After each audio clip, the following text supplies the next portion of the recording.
बिस्मिल्लाह जी। अभी हम डिस्कस कर रहे थे टाइप्स और ट्रांसफार्मर्स। अब ज़रा इनके यूजेस की तरफ देख लें जी। ट्रांसफार्मर्स एनर्जी ट्रांसफ़र करते हैं, तो एनर्जी ट्रांसफ़र मेनली होती है पावर स्टेशन से शहरों में। अब बेटा जी, पावर स्टेशन जो से होते हैं ना, मोस्टली यू सी के वो शहरों से बहुत दूर दूर बनाए जाते हैं, क्योंकि उनके कुछ हैजर्ड्स भी हैं। जैसे डैम्स हैं, ब्राज़ील में पिछले 1-2 साल में एक डैम टूटा था, तो एक आम दरिया 20-25 फीट डीप होता है, ज़्यादा डैम 1000 ऑफ फीट ज़्यादा डीप होते हैं। खुदा न खास्ता वो टूटे तो वो जो फ्लड आता है वो फिर नॉर्मली बहुत सवेयर हो सकते हैं, तो इसलिए पॉपुलेशन को उनसे दूर रखा जाता है। दूसरा, न्यूक्लियर पावर स्टेशन भी होते हैं। जैसे रशिया में एक चेरनोबिल जगह थी, तो वहाँ रेडिएशन लीक हो गई, तो बहुत सी डेथ्स हुई, और इर्द गिर्द के लोग सिर्फ अपने पैसे ले जा सके, अपने कपड़े चीज़ें सब वहीं छोड़कर भागना पड़ा उन्हें। अभी भी वो जगह वैसी ही है, घर वैसे ही छोड़ के गए हुए हैं, और साइंटिस्ट के अकॉर्डिंग कई 1000 ईयर्स तक वहाँ अब इंसान रह नहीं सकता।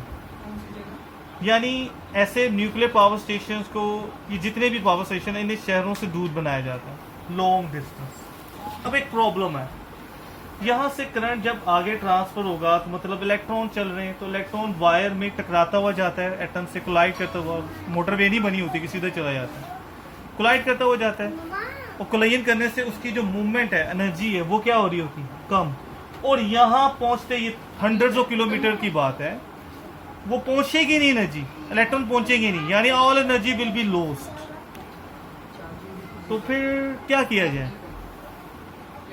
उसके लिए देखें जरा पावर लॉस को, क्योंकि यहाँ जो पावर लॉस है वो इलेक्ट्रॉन की कोलिजन, और कोलिजन की रीजन है रेजिस्टेंस। तो पावर लॉस का जो फॉर्मूला यहाँ इन्वॉल्व हो रहा है वो P power loss is equal to I²R। अगर हमने पावर लॉस को कम करना है तो हमने या R को कम कर लें या करंट को कम कर लें। अच्छा, रेजिस्टेंस को कम करने का तरीका ये है कि जो वायर है ना यूज हो रही, वो थिकर कर दें, ज़्यादा मोटी कर दें, क्योंकि जितनी वायर थिकर होगी उसकी रेजिस्टेंस कम होगी। लेकिन इसका मतलब है हंड्रेड्स ऑफ किलोमीटर को आपने करना है, तो टू एक्सपेंसिव। सारी पूरे पाकिस्तान की वायर्स को थिक करना पड़ेगा, क्योंकि आपने तो हर तरफ बिजली भेजनी है, इट्स टू एक्सपेंसिव। दूसरा तरीका, ये जो वायर्स होती है ना, एक पोल से दूसरे पोल की तरफ जाती है, किस कलर की होती हैं? सिल्वर ना, या एल्यूमिनियम की होती हैं।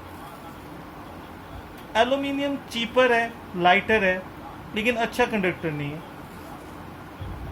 उसकी जगह अगर हम कॉपर ले लें तो वो ज़्यादा अच्छा कंडक्टर, अच्छा जितना अच्छा कंडक्टर है उसकी रेजिस्टेंस इतनी लो होती। तो ये है कि हम कॉपर, लेकिन copper is too expensive aluminium के कंपैरिजन में। कि हमारे घरों में कॉपर वायर यूज़ होती है, यस, ताकि उसमें हीट लॉस, पावर लॉस कम हो, लेकिन सिर्फ एक घर में ही लाखों में आ जाता है बिल वायर्स का। तो पूरे पाकिस्तान को इस तरह करना, पूरे इतने बड़े एरियाज तक, तो it is too expensive.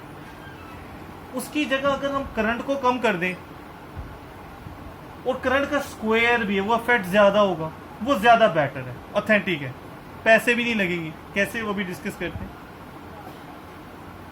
Current को कम कर दें, तो पहले ये बात कि करंट को कम करने से क्या होगा। बेटा, करंट का स्क्वायर है, मतलब अगर करंट इंक्रीज होगा तो स्क्वायर लेंगे, फिर पावर आएगी, तो पावर लॉस भी इंक्रीज। और इसके ऑपोजिट, अगर करंट को डिक्रीज करें तो पावर लॉस बहुत बहुत कम हो जाएगी। वो कैसे? क्योंकि करंट का स्क्वायर है ना, तो जो करंट के साथ होगा पावर लॉस के साथ उसके स्क्वायर के बराबर होगा। जरा देखें, यानी अगर आप करंट को हाफ कर दें, 2 से डिवाइड कर दें, डिवाइड करने का मतलब कम कर रहे हैं ना, तो पावर लॉस और 2 के स्क्वायर क्या होता है, 4 टाइम्स कम हो जाएगी। यानी पावर में हमेशा स्क्वायर वाला इफेक्ट होगा। अगर करंट को 10 टाइम्स कम कर रहे हैं तो 10 का स्क्वायर क्या, 100, तो पावर 100 टाइम्स कम होगी। और यूजुअली हम करंट को 45 टाइम्स कम करते हैं। बेटा, 45 का स्क्वायर है 2025, तो पावर लॉस इतने टाइम्स डिवाइड यानी कम हो जाएगा, थाउजेंड्स ऑफ टाइम। यानी अगर करंट को डिक्रीज करें, power loss will be lost many times. Current को कैसे डिक्रीज करें? तो हमारे पास ट्रांसफार्मर है ना, स्टेप अप ट्रांसफार्मर, तो यहां यूज होगा step up transformer. Step up transformer क्या करता है, वोल्टेज को इंक्रीज करता है, करंट को डिक्रीज करता है और power loss many times decrease हो जाता है। सिमिलर तो 20 टाइम्स तकरीबन ये आपको पास्ट पेपर में क्वेश्चन मिलेगा ये वाला। वो कैसे, it will be asked why at longer distance step up transformer is used. तो आंसर क्या होगा, step up transformer increases the voltage but current is decreased, as a result power loss will be reduced many times. दूसरी तरह भी question पूछा जाता है, वो ये है कि why for longer distances the power is transmitted at higher voltage. तो उसका आंसर क्या होगा कि at higher voltage for transmitting energy at higher voltage the current will be lowered and power loss will be reduced many times. और power loss कम हो जाएगा, यानी पावर लूज नहीं होगा, सेव देगी। ठीक है, अब पावर स्टेशन से शहरों में सिटी तक आता है, तो सिटी की किस जगह पर आता है, ग्रिड स्टेशन होते हैं। ठीक है, बड़े शहरों में एक से ज्यादा ग्रिड स्टेशन भी होते हैं, और जहां शहर छोटे होते हैं, गांव है, वहां तो एक ही ग्रिड स्टेशन पता नहीं कितने शहरों या गांव की एनर्जी कंट्रोल कर रहा हो। ये खुदा न खासा खराब हो जाए तो बहुत दूर तक इलेक्ट्रिसिटी जाती। तो एक ग्रिड स्टेशन में आ गई, लेट से हमारे शहर में आ गई, लाहौर में आ गई, अब वहां से ग्रिड स्टेशन में आ गई है, तो अब डिफरेंट पार्ट्स में फ्लो हो जाएगी, यानी लाइक से जोहर टाउन, वापडा टाउन, टाउनशिप जाएगी। अब जब हम दूर दूर भेज रहे हैं तो हम स्टेप अप ट्रांसफार्मर यूज कर रहे हैं। स्टेप अप ट्रांसफार्मर यहाँ भी स्टेप अप करके भेजेंगे, लेकिन स्टेप अप का मतलब क्या, वोल्टेज को इंक्रीज कर रहे हैं बेटा। तो और वो वोल्टेज हम कर देते हैं तकरीबन 10,000 वोल्ट तक इंक्रीज कर देते हैं। अब वो जब गली मोहल्लों में, टाउन्स में पहुंचेगी वो इलेक्ट्रिसिटी, स्टेप अप हो गई, यानी वोल्टेज बहुत हाई हो गया, तो हमें चाहिए होता है तकरीबन 220 वोल्टेज। ये 250 भी हो जाए तो चीजें जल सकती हैं, things can burn, appliances can be burn. तो उसके लिए क्या किया जाता है कि जब वो गली मोहल्लों में चला जाता है तो वहां ट्रांसफार्मर जो यूज किए जाते हैं वो स्टेप डाउन वाले करते हैं।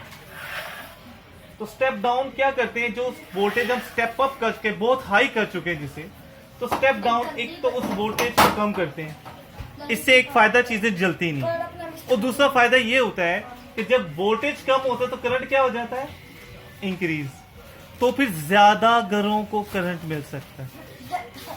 तो ये है बेनिफिट्स स्टेप अप और स्टेप डाउन की। पहले हम शायद सोच रहे होंगे यार स्टेप डाउन कौन करेगा, नहीं, दोनों के अपने अपने फायदे हैं। तो लॉन्गर डिस्टेंस के लिए हम पावर लॉस को मैनी टाइम रिड्यूस करने के लिए स्टेप अप ट्रांसफार्मर यूज करते हैं, और शॉर्टर डिस्टेंस यानी जब गली मोहल्लों में आ जाते हैं, तो हमारे गली मोहल्लों में जो ट्रांसफार्मर लगे वो याद रखें वो स्टेप डाउन है। दो काम करते हैं कि वोल्टेज डिक्रीज करते हैं, इससे हमारी अप्लायंसेस बर्न नहीं होती, और करंट इंक्रीज हो जाता है, यानी ज्यादा जगहों पे करंट डिस्ट्रीब्यूट हो सकता है। अल्हम्दुलिल्लाह चैप्टर कंप्लीटेड।